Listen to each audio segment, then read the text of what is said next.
Hey, what is going on, you guys? My name is Rage, and we are back today with an update video in regards to the new player experience, but as well, some tips and tricks that you guys may not be aware of to streamline your experience in the game, hopefully to increase more efficiencies, but as well, answer some questions that you may already have, or address some constraints that you've already been visually seeing in your game as you're progressing your roster. So guys, having said that, the first thing I do want to point out is actually this really nice update they released a couple patches ago, giving you a summary of what energy you essentially have that's in overview mode, right? So as you can see on screen here, if you hover over the campaign specific section here, you do see that there's a yellow energy. That's a campaign energy. Obviously I have a lot. I've just been kind of slowly dwindling on my supply.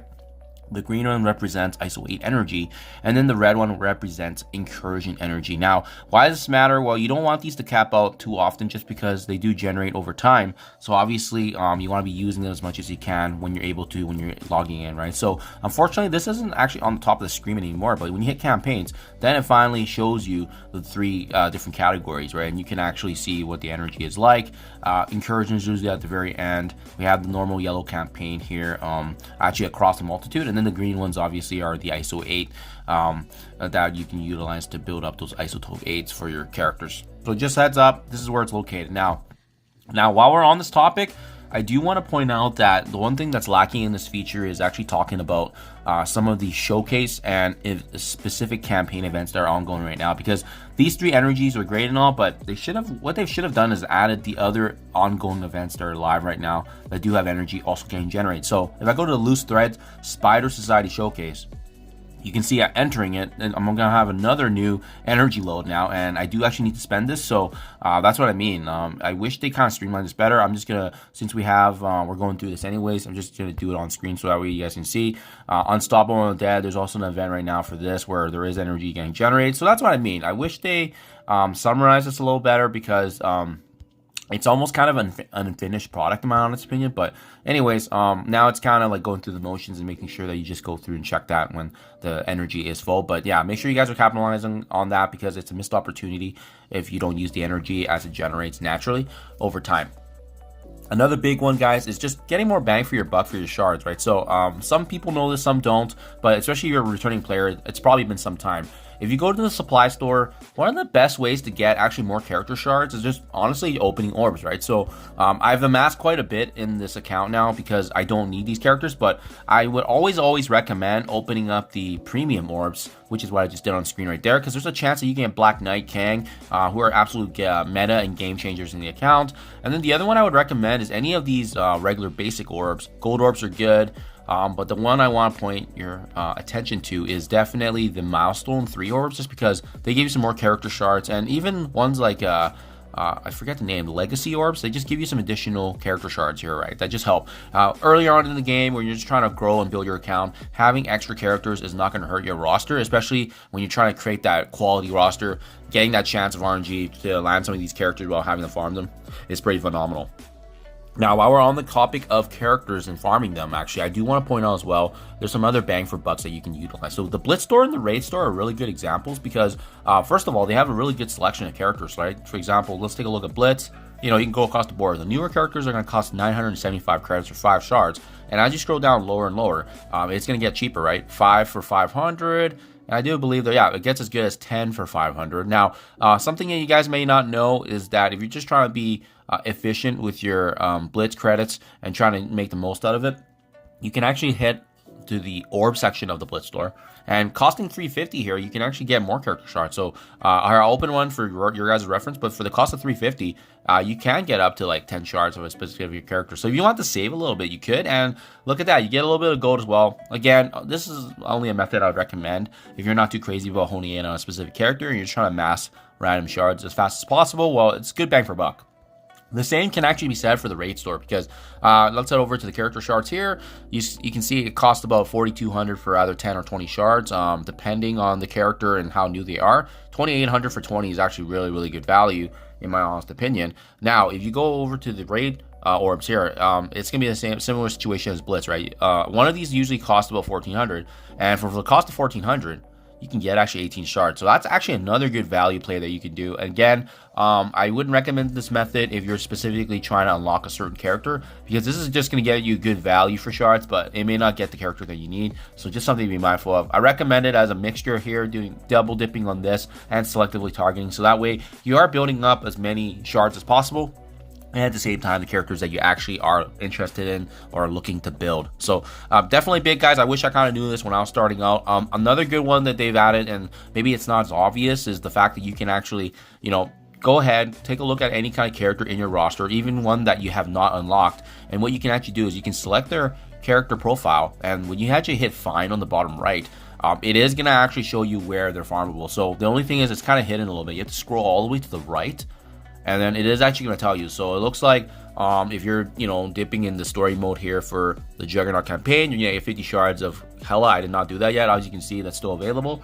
And as well, she's located on Villains 3-9, which you can actually do the auto win there, right? So that's what I mean. Just a great example here of an opportunity to locate a character. And then if they're not farmable, they won't have options. The only thing they'll be listing is kind of like offers or some sort of, you know, like payment like this, right? Where you can pay specifically $39.99 and you get 150 shards plus the other characters with it. So just something to be mindful of. It's a nice little value add in case you guys aren't aware of how to farm a character. So I think that's really, really useful now that they've kind of added and implemented that pretty good. And they've changed it up pretty nicely as well in the past couple of years. So guys, those are really good, some great ways to find character shards. Now let's talk about some of the more advanced kind of features, especially if you're kind of looking to grow your roster and account. It's kind of hidden, right? Epic campaigns. This one is trickier because you may find that there's an Apocalypse Saga and Dark Dimension listed here, but actually this is where all the legendary trials and all the legendary horseman scourges are listed. I don't have it on screen here because they have isolated from players that fully finished their characters already. So if you're looking at this right now, there should be either, I believe it should be the horseman right now that's available. You should be able to see their specific events, and this is kind of where it's located, always under this epic campaign section. So just something to build towards, obviously, at the end of the day, because these are some of the best characters in the game still, and they're going to be opening up a lot of different content and helping you get through that. Let's talk about constraints, guys. I know a big one has definitely been, you know, especially you folks returning to the game or having the boosted accounts. Now we're, you know, looking at the opportunity to actually build up some of these characters, but you need obviously materials, right? So let's take a look at an obvious one. Tiger's a really good character, but I have never needed to build up the new Avengers, hence, you know, my situation here where I don't need to build her up. But let's pretend here that you're trying to build her up and you don't have the supplies or the resources as I do. As you can see, I clearly have more than enough to easily take her to level 100, no problem, 23 million and so forth, right? But where do you get these training materials? You know, this is going to be something that you're going to be seeing as a bottleneck, because as you're newer to the game or you're getting the boosted accounts, bringing all these characters and tunes, they're going to cost you resources and so forth, right? And another one I do want to point out as well is also what's been brought to our attention is the materials needed to bring up the abilities, right? Specifically the blue materials, because this one's really big. If you're a longer term player like myself that's been in the game for quite some time, you're just going to naturally get this over time by playing through raids, and I want to show you guys the details there. But yeah, that's pretty much the only way right now. I think they're probably going to have to work on a better way to add some more infusion into there, but let's quickly talk about that, and I'll show you guys how I have been increasing my gold and trading supply over time as I'm playing this game. So you need to be able to participate in raids every single day, guys. I can't stress this enough. This is happening every single day where the 2 raids refresh, and they both reward materials and abilities that you can utilize, right? So I think this is actually across the board. Slowly work up the best raid that you can do. So I think it starts from actually Ultimus raids to Doom, and then finally to Incursion. But the cool thing about them is that it's progressive in terms of the reward. So even if you're actually getting better and better and deeper into your stages, the rewards are pretty consistent. So let's see, Ultimus 7 here is kind of like the highest level of Ultimus 7. You can hit rewards here, and even your ranking in a 1 to 2 or at the very bottom here, you're getting at least a minimum of these 105 blue ability mats, 195 of these T3s, and then finally those T4s, which is the orange one, more sought after just because they're rare in the game. But yeah, this is how you're going to be doing it, guys. Day in, day out, finish your raids. And by ranking in any of these categories, you're going to be getting, at least at 10%, you're going to be getting these rewards. 50% you get a little bit more, and then finally 100% is going to net you. And then it builds up too, right? So this is Ultimus.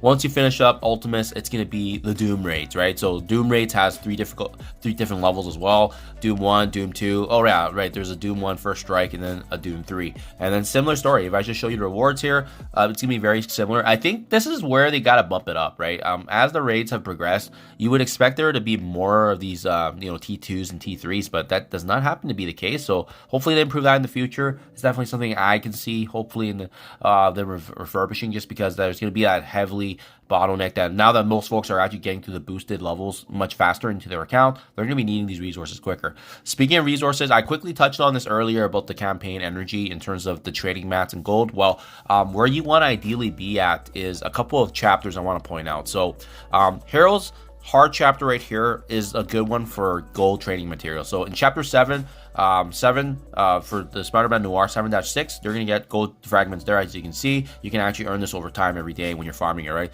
Same with chapter 5-6, and then same as well with chapter 4-6, all in Heroes Hard. Conversely, if you want to get more training materials, you want to be doing the same thing essentially for the equivalent here. This is located in the Villains chapter. So we have one here in Villains 7-6 for the Black Panther, 1 million here for the additional training mats. As you can see, this is what you want to be building up over time. And then similar kind of format, right? I think it was number 5. Just double checking here. Yeah, chapter 6-7. They do have that here, and then also in the chapter 4-6, they also have the dagger ones so as well. So all of them give you additional training mats. Now that's not enough.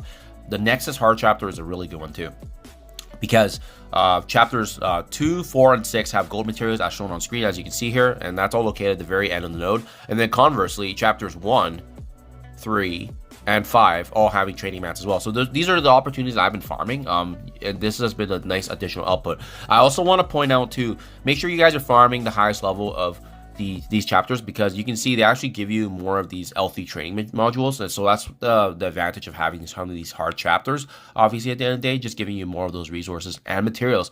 That's pretty much how I've been able to manage it better and build up the supplies, guys. Hopefully this helps you guys out as well. And then lastly, I do want to quickly touch on the advanced features, just because it's kind of more of a hidden feature in the game, and in case you guys aren't aware, you can do quite a few things, right? But there's some quality of life stuff that's really important to point out. I like the reduced combat text, so that way you don't have a lot of things going on. I personally like adding the show basic option, because sometimes you just need the basic attack a node, which essentially means that your characters don't use any abilities. They basically just use their basic ability, and that saves your energy and cooldowns of your abilities if you're using them in raids. We have this also enable high rendering 60 frames per second. I find that just makes my game smoother. There's also some inactivity here where you can actually trigger some automatic autoplay. So I do that for raids. I do that, as you can see here, for arena and war. So it just gives you a little bit of value. So in case you step away from the phone or something, it will trigger by itself and it will play it. But just something to be mindful of, especially these advanced features are kind of hidden. But it's nice to add that kind of autoplay infusion in the game when you have an opportunity to do so. So there you guys have it. Those are some quick tips and tricks, things you may or may not have known as a new player or a returning player. Hopefully this helps you guys out. Let me know what you guys didn't know or what you did know. And thank you for your time as always, guys. Do appreciate you checking my videos, and I'll catch you guys in the next one.